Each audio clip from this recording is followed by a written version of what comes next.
Now this video is about the history of Santa Clara Valley Medical Center in San Jose and how they rip off their patients and mistreat them and make them think that they're doing them a favor.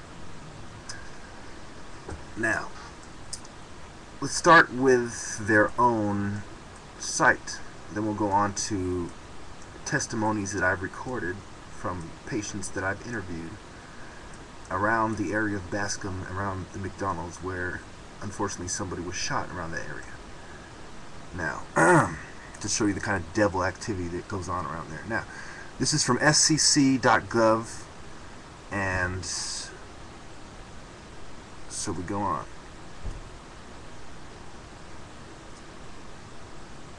Emergency Psychiatric Services is operated by the Acute Psychiatric Service Division of Valley Medical Center and is the only 24-hour locked emergency psychiatric room in Santa Clara County. EPS is charged with the evaluation, treatment, and appropriate referral of all patients who arrive on the VMC campus either voluntarily or involuntarily. Most patients arrive at EPS on an involuntary legal status. Evaluation, assessment, treatment, and observation are completed in most cases in less than 24 hours.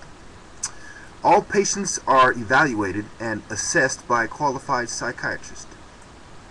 This part's key. Notice they're saying, and these guys are paid a ton of money.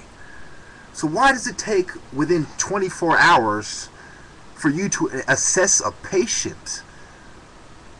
I mean, call me insane, but that seems kind of ridiculous to me. That seems like, hey, we're getting paid. We're gonna bill you for a lot of money and pretend that we don't have the time to take 1 fucking minute to assess you. Because the average interview, it turns out, is less than 5 minutes when they do this so-called evaluation. Now, we go to following care at EPS. A patient may be admitted to a hospital for further inpatient care or referred out to community treatment, depending on the needs of the patient. What do you mean, depending on the needs of the patient? That right there is a lie, and you should sue them for that, because it is depending on the needs of the hospital. For example, if the hospital is full, they're not going to refer you to that hospital because there's no beds.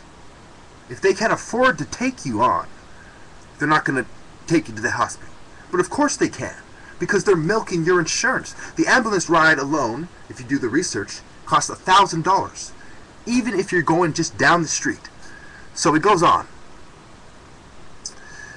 The Alliance for Community Care's residential housing, Julian Street Inn, and other homeless shelters, drug and alcohol programs, San Andreas Regional Center, the Eastfield Ming Kong Crisis Team, and private sources. Private sources, I wonder what those private sources would include. Now, I don't know, okay, because they keep this private, top secret kind of thing, you know. But what I do know is that I would definitely venture to say there are a bunch of eugenicist bastards who are making fucking money off this shit. Now, we go on to neurobehavioral programs. Interesting that they call that's the name of it, right? A neurobehavioral program. The neurobehavioral programs operated in Alameda County, Morton, Bakar, Medical Hill, and Garfield are a collaboration with 9 other Bay Area counties and are designed to meet the particular needs of a behaviorally difficult patient population who are disabled due to brain injury and have a tendency to act out physically and verbally. So let's get this straight. You are now shipping the patient away, charging them a ton of money, and accusing them of acting out physically and verbally. Excuse me, the last time I saw this, that it was one of the Bill of Rights in the Constitution. Matter of fact, I'm going to bring up the Constitution for you. I'm going to take the time to bring up the Constitution for you, because many of you don't get this.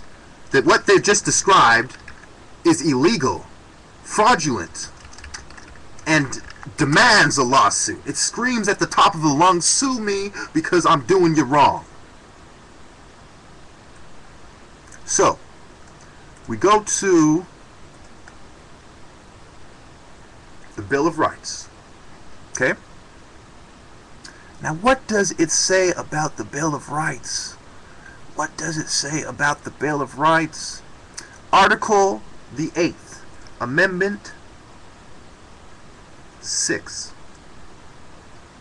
In all criminal prosecutions, the accused shall enjoy the right to a speedy and public trial by an impartial jury of the state and district wherein the crime shall have been committed, which district shall have been previously ascertained by law, and to be informed of the nature and cause of the accusation, to be confronted with the witness against him, to have compulsory process of obtaining witness in his favor, and to have the assistance of counsel for his defense. But aren't they just telling you right now that they're accusing you of something, detaining you for over 24 hours because they're transferring you to another facility? So they are incarcerating you. It is unconstitutional. And if you look at the eugenics history of psychiatry, if you look at, okay, let me talk about a few people. Jovan Raskovic, who demanded the ethnic cleansing of Croats and Muslims because of his belief that they were racially inferior to him. Radovan Karadzic and Prime Minister Milosevic. They were the guys who established the torture camps. And 2 out of 3 of them were psychiatrists. Now, in 1950, the White House had a conference of psychiatrists where they discussed global domination. Let's not forget Brock Chisholm, who said, and I quote, "To achieve world government, it is necessary to remove from the minds of men their individualism, loyalty to family, religions, and religious dogmas." Okay? Let's not forget that in 1940, a British psychiatrist, J.R. Rees, would set the agenda for psychiatry for the next 60 years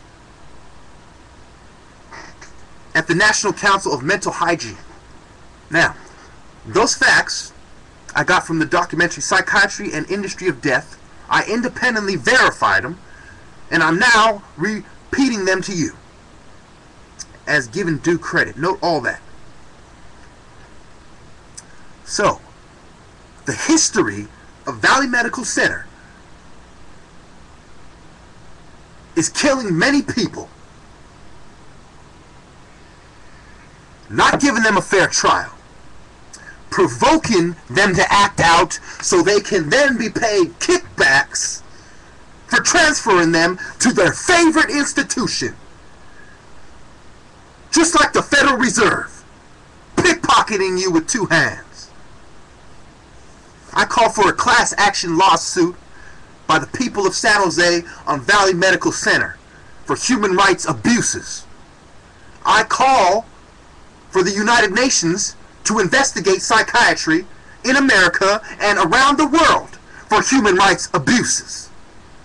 I call for an end of psychiatric institutions for violation of the 6th Amendment of the Constitution, which says in all criminal prosecutions,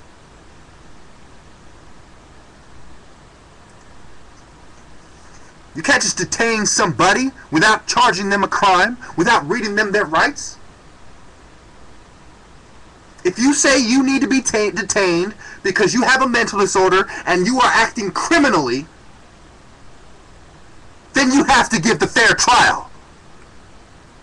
And anybody who hasn't received one is due reparations. Thank you.